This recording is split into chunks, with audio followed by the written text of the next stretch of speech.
بو پیشنهاد پرزیدنت جمهوری تاجیکستان پیشوای ملت محترم امامعلی رحمان سال 2025 سال بین المللی حفظ پیریخو اعلام گشت و ابتکاری نوبتی تاجیکستان که در جهان قبول و پذیرفته شد، چون دیگر اقدام‌های کشوری ما ماهیت عمومی بشری داشته، در حال دیگر شوی با صورت اقلیم، گرم شوی حرارت هوا، از بین روی موازنت طبیعی، تشبث سری وقتی و مهم دانسته می شود.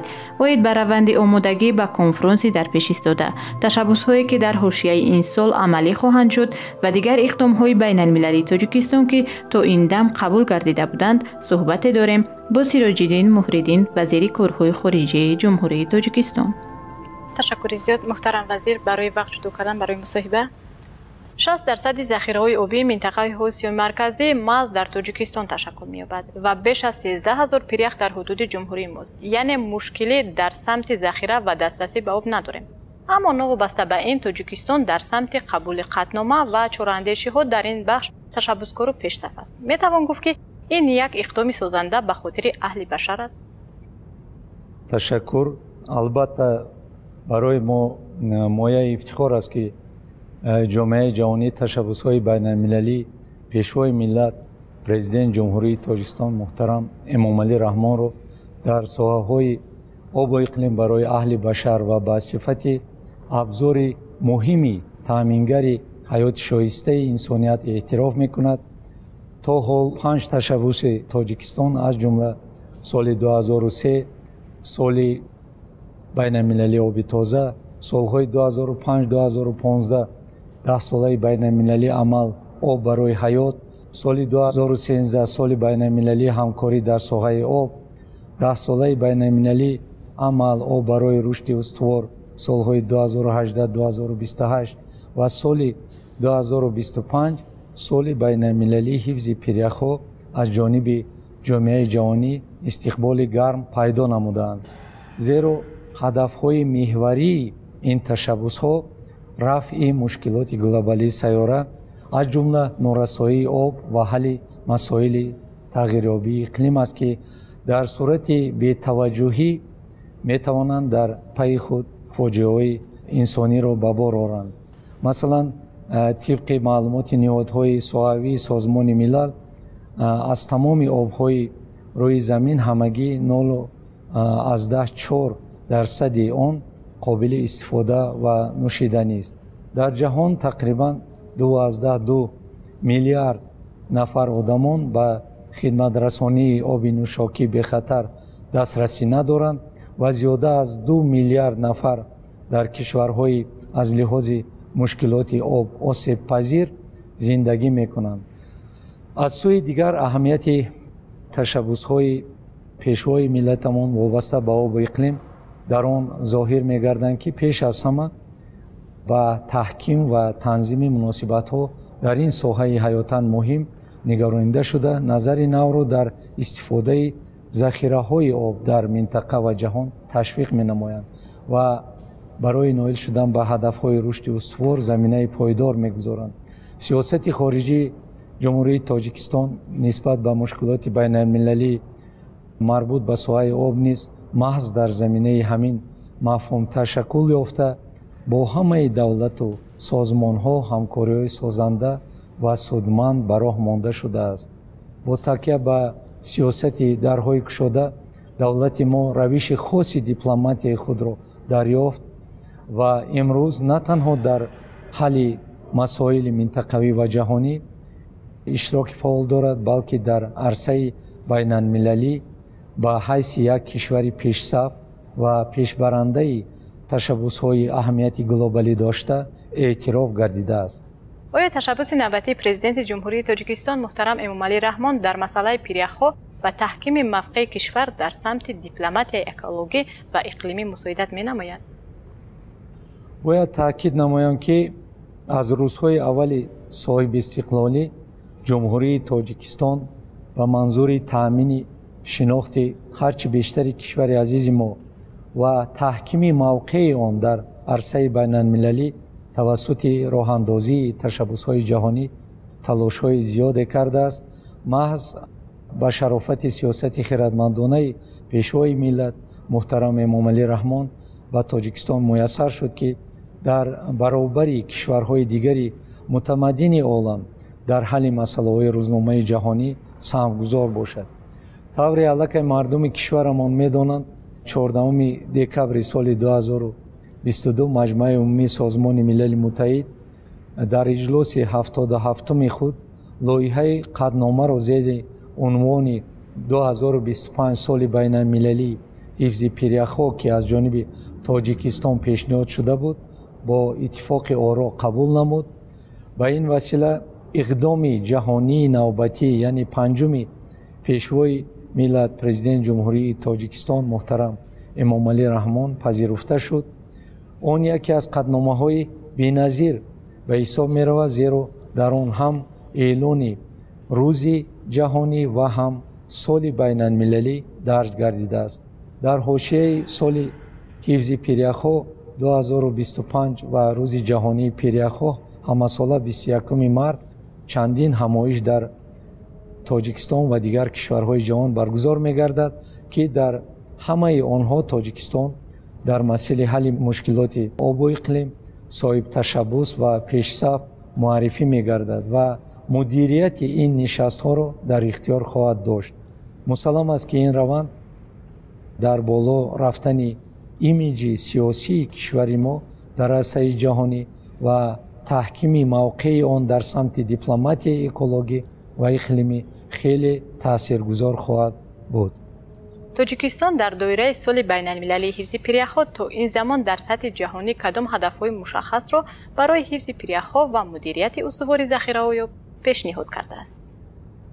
чунон ки дар боло қайд кардем, дар қадномаи дахлдори маҷмӯаи умумии Созмони Милали Муттаҳид дар бораи эълон намудани соли 2025 ҳамчун соли байналмилалии ҳифзи пиряхҳо ва 21 март ҳамчун рӯзи ҷаҳонии пиряхҳо оғоз аз 21 марти ҳамин сол, яъне соли 2025 баён гардида, пешниҳоди ҳукумати Тоҷикистон оид ба мизбонии конфронси байналмилалӣ бахшида ба ҳифзи пиряхҳо дар соли 2025 дар шаҳри Душанбе мавриди истиқбол қарор гирифт. дар ин санад ҳамчунин аз ҳукуматҳо, созмонҳои байналмилалӣ ва донорҳо ҷиҳати саҳмгузорӣ ба фонди боварии ҳифзи пиряхҳо ки аз ҷониби дабири кулли Созмони Милали Муттаҳид мудирият мешавад, даъват ба амал оварда шудааст. дар ин росто моро мебояд ҳамкориро бо ниҳодҳои байналмилалӣ ҷиҳати назорат ва мониторинги ҳолати пиряхҳои кишвар ва минтақа аз ҷумла тариқи истифодаи аксҳои маҳвораӣ ва технологияи муосир ба роҳ монем. чунин ҳамкории муштарак аллакай дар доираи ЮНЕСКО оғоз гардид ва мо кӯшиш хоҳем кард, ки то дар раванди татбиқи ин ташаббус марказҳои байналмилалии пажӯҳишӣ, ҷонибҳои манфиатдор ва дигар донорҳоро ҷалб намоем. дар зимн таъсиси марказҳои миллии омӯзишӣ ва тайёр кардани мутахассисони ҳирфаӣ дар кишварамон низ барои амалисозии нақшаҳои болозик аҳамияти бениҳоят муҳим дорад.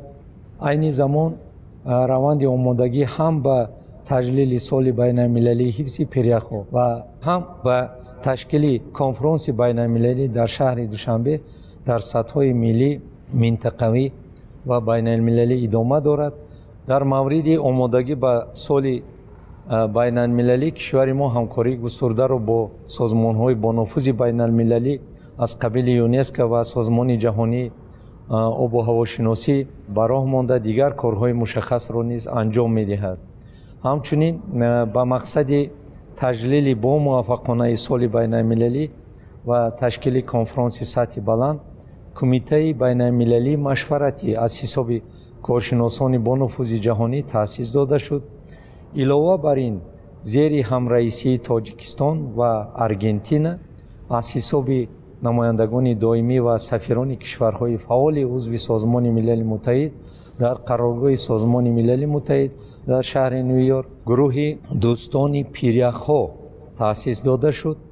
албатта минбаъд низ дар ин самт корҳо идома хоҳад ёфт ва кишвари мо ҷиҳати муайян кардани ҳадафҳои мушаххас дар доираи амалисозии соли байналмилалӣ و برگزاری کنفرانس سطح بلند سعی و کوشش خواهد کرد. یکی از مسائل مهم برای منطقه این خوشروی بحر ارال به شمار می رود، زیرا در برابر آنه که این فاجعه زمین ها را به بیابی دچار کرده است، به اکوسیستم نیز تاثیرگذاری دارد. همچنین طوفان چنگ و غبار آن که با نمک بحری آمیخته است به پیرک‌های پامیر تیانشان نشسته باعث آبشوی به صورت آنها می‌گردد. آیا در دایره سال بین‌المللی حفظ پیرک‌ها می‌توان در این سمت نیز چاره‌های مشخص و ضروری دسترس‌جمعانه را اندیشید؟ بله، آموزش و تحلیل‌های کارشناسان ساحوی کی‌ها ثابت نموده است که محض استفاده غیر عاقلانه ذخیره‌های آب در منطقه هنگام آبیاری و از خودکنی زمین ها، اینچنین سری وقت استفاده نگردیدن تکنولوژی‌های معاصر کم مصرف در ساحه کشاورزی سبب کم‌آبی و خشکیدن بحر ارال گردیده است. جمهوری تاجیکستان از ابتدا به مشکل‌های منطقه از جمله به حوزه بحر ارال توجه مخصوص ظاهر نموده. یکی از مؤسسان بنیادی بین‌المللی نجات ارال می باشد. باز هم تکرار می نمایم که کشور ما با سعی و تلاش های مداوم خود نه تنها در آسیای مرکزی بلکه در سطح جهانی در مسیر حل مشکلات های منطقوی و بین المللی یکی از دولت های پیشرفت اعتراف گردیده است. در ادامه سیاست حسن همجواری و همکاری سازنده در دایره بنیادی بین المللی نجات ارال، تاجیکستان از آغاز سال 2020 در دوره رئیسی نوبتی 3 ساله خود در این سازمان برای راه اندازی همکاری‌های مقصدناک در حل مسائل تغییریابی اقلیم، پس نمودن خوف آفت‌های طبیعی و نقشه‌گیری استوار، استفاده عاقلانه ذخیره‌های آبی و انرژتیکی و حفظ محیط زیست حوزه بحر ارال تلاش ورزید. تاجیکستان من بعد نیز با هدایت و سیاست خردمندانه پیشوای معظم ملتمان جانبداری استفاده عاقلانه ذخیره‌های آب توسط راه اندازی همکاری سازنده منطقوی و بین المللی خواهد بود و ما البته ضمن تطبیق قطعنامه مذکور اینچنین در رفت برگزاری اولین کنفرانس بین المللی اوید به پیرک‌ها در دایره سازمان ملل متحد و مسائل تحکیم همکاری منطقوی توجه خاصه ظاهر خواهیم کرد. در 10 سال‌های اخیر تغییر نظرات دورهای اقلیم بیش از پیش و مشاهده می‌رسد که این روند به خشکسالی و تلفیابی زراعت کشاورزی، افزایش حادثه‌های طبیعی همسان با سیل و آبخیزی باعث گردیده است و عموماً دیگرشوی اقلیم به مشکلات مهم سیاره در تمام بخش‌ها تبدیل می‌یابد. آیا این مسئله در آینده در حال نااندیشیدن چاره‌های سری وقتی می‌تواند باز هم سنگین گردد و آیا می‌توان سال بین‌المللی حفظ پیرک‌ها را یکی از مهمترین تدبیرها در راستای مقاومت در ردیف تغییریابی اقلیم عنوان کرد؟ مسلم است که یکی از جنبه‌های مهمی تغییریابی گلوبالی اقلیم این تاثیر به ذخیره‌های آبی سیاره محسوب می‌یابد. حالا باعث تشویش است که ذخیره‌های آبی تازه به طور روزافزون کم گردیده صفت آن کاهش می‌یابد. این مشکلی در گوشه‌های گوناگون جهان که آب در آنها اساس رشد اجتماعی و اقتصادی به حساب می‌رود بسیار عمده میباشد. طبق حسابات سازمان جهانی آب و هواسنجی اوید وضع جهانی ذخیره‌های آبی پیرک‌ها در سال 2023 600 گیگاتن آب را تلف دادند که در 50 سال اخیر این حجم تلفات پیرک‌ها بی سابقه است. در این راستا ضرور است که در برابر مکانیزم‌های بیشماری مربوط به واکنش به تغییریابی اقلیم اینچنین ابزارها و برخورد نیز در مورد واکنش مؤثر به آبشوی با سرعت پیرک‌ها و عاقبت‌های ناگوار آن راه اندازی گردند. زیرا اهمیت پیرک‌ها به صفت منبع‌های اساسی ذخیره‌های آب در تأمین اهالی سیاره با این نعمت طبیعی خیلی مهم میباشد. از این لحاظ آبشوی با سرعت پیرک‌ها یکی از مسائل‌های در سطح جهانی نگرانی کننده بوده عاقبت‌های منفی را به بار می‌آورد.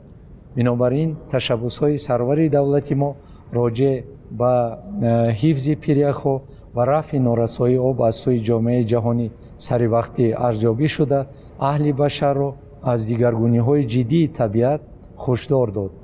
дар натиҷа таваҷҷӯҳи ҷомеаи ҷаҳонӣ ба ин самти муҳиму авлавиятнок дар масири вокуниш ба оқиботҳои ногувори тағйирёбии иқлим беш аз пеш ҷалб гардид ва интизор меравад ки дар пайи роҳандозии ин ташаббус стратегия ва барномаҳои марбутаи ҷаҳонӣ таҳия ва мавриди истифода қарор дода шаванд.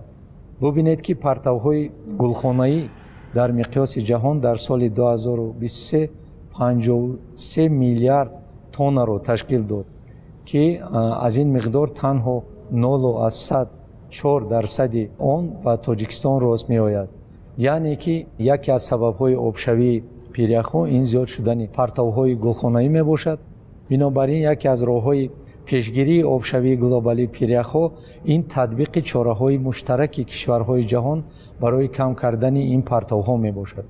шумо гуфтед ки дар заминаи қатномае ки созмони милали муттаҳид оид ба эълони соли байналмилалии ҳифзи пиряхҳо қабул кард, зери парастдории созмони милали муттаҳид хазинаи эътимодноки байналмилалӣ оид ба ҳифзи пиряхҳо таъсис ёфтааст. аз нигоҳи шумо чӣ гуна метавон фонди мазкурро мақсаднок истифода бурд ва асосан кадом кишварҳо бояд ба он дастрасӣ дошта бошанд? ба ҳамагон возеҳ аст ки пиряхҳо зери таъсири тағйироти иқлим сол то сол коҳиш меёбанд. дар асоси натиҷаҳои гузориши ЮНЕСКО ва иттиҳоди байналмилалии ҳифзи табиат таҳти унвони пиряхҳо дар ҷойҳои мероси ҷаҳонӣ дар мавриди обшавии бо суръати пиряхҳо омадааст ки то соли 2050 объектҳои мероси ҷаҳонӣ ки дар сеяки онҳо пиряхҳо мавҷуданд аз байн мераванд. тағйирёбии иқлим аллакай тақрибан сеяки яхҳои кӯҳиро нобуд кардааст ва ин падида то он даме ки чораҳои ҷиддии коҳиш додани таъсир андешида нашавад, вазъи пиряхҳои мисол ҳиндукушу ҳимолой ин минтақа метавонад то охири аср аз 2 ҳиссаи пиряхҳои худро аз даст диҳад. дар чанд даҳсолаи охир дар Тоҷикистон зиёда аз 1000 пирях пурра нобуд шудааст. пиряхи ванҷах собиқ гӯем фетченка калонтарин пиряхи континенталӣ дар ҷаҳон дар 70-80 соли охир масоҳаташ беш аз 4.5 километри мураббаъ коҳиш ёфта, забонаки он зиёда аз 1.5 километр пас рафтааст. дар ин росто зарур аст ки шабакаҳои байналмилалии мушоҳидавии пиряхҳо, табаддули байналмилалии иттилоот оид ба омӯзиш, мониторинг ва ҳифзи пиряхҳо рушд дода шавад. шабакаҳои иттилоотии маҳворавӣ ва шабакаҳои давлатии мушоҳидашавии пиряхҳо ташкил карда шавад. барои роҳандозии ин фаъолият албатта маблағгузории устувор лозим аст. биноан хазинаи эътимоднок ба кишварҳои дорои пиряхҳо ва кишварҳои осебпазир аз раванди обшавии бо суръати пиряхҳо имконият медиҳад ки вазъи пиряхҳо, захираи онҳо, инкишофи яхбандӣ, реҷаю таҳаввул ва ҳаракати онҳоро амиқтар омӯзанд ва ин манбаҳои стратегии захираҳои обро барои манфиатҳои аҳолӣ, соҳаҳои иқтисодиёт, таъмини тавозуни устувори экологӣ, нигаҳдории олами наботот ва ҳайвонот ҳифз намоянд.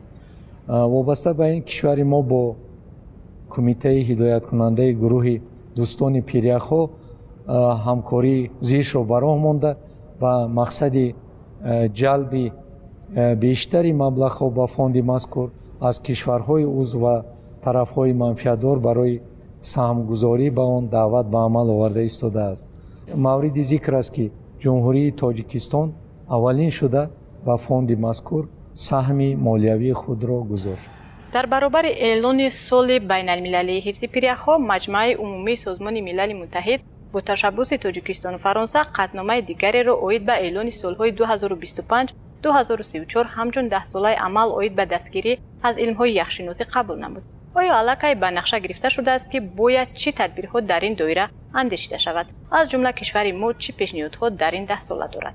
бале, чуноне ки тамошобинони гиромӣ медонанд, 13 август соли 2024 маҷмӯаи умумии созмони милали муттаҳид қадномаи 10-солаи амал барои илмҳои криосфера 2025-2034ро ки аз ҷониби ҷумҳурии Тоҷикистон ва ҷумҳурии Фаранса пешбинӣ гардида буд, бо иттифоқи оро қабул намуд. Бо қабули ин қаднома солҳои 2025-2034 ҳамчун 10-солаи амал барои илмҳои криосфера ба мақсади пешбурди ҳамкориҳои илмии сатҳи ҷаҳонӣ ба вежа тавассути баргузории тадқиқот ва мониторинги илмӣ ва талошҳои рушди устувор дар доираи сохтору захираҳои мавҷуда ва самҳои ихтиёрӣ барои ҳалли мушкилоти марбут ба обшавии пиряхҳо ва тағйирот дар криосфера эълон гардиданд.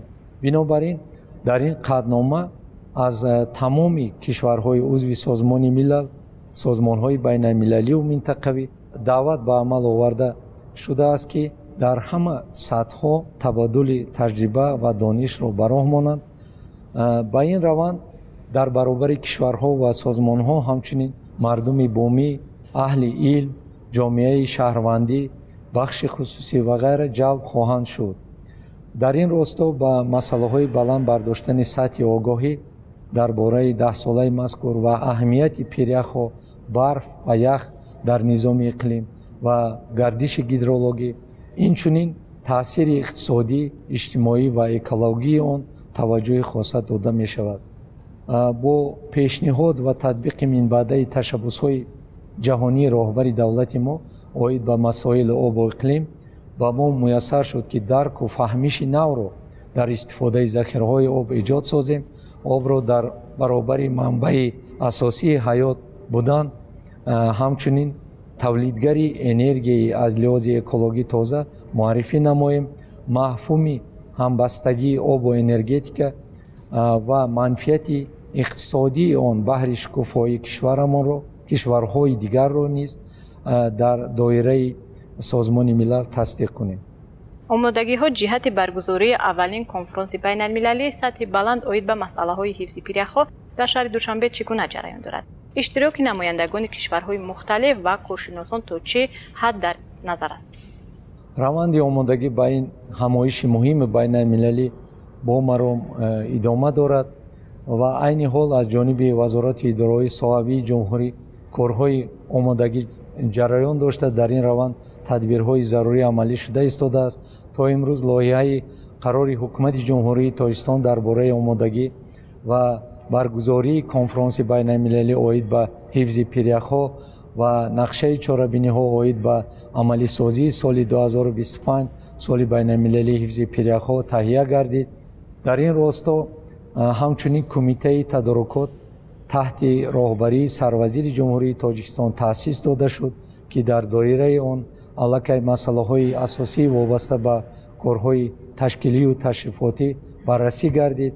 ҳамин тариқ ҳукумати ҷумҳурӣ дар ҳамоҳангӣ бо сохторҳои созмони милали муттаҳид тасмим гирифтааст ки 29-31 майи соли 2025 конфронси мазкур баргузор шавад. вобаста ба ин даъватномаҳо ба унвони сарони кишварҳо, роҳбарони ҳукуматҳо, роҳбарони созмонҳои байналмилалӣ ва минтақавӣ ирсол гардид.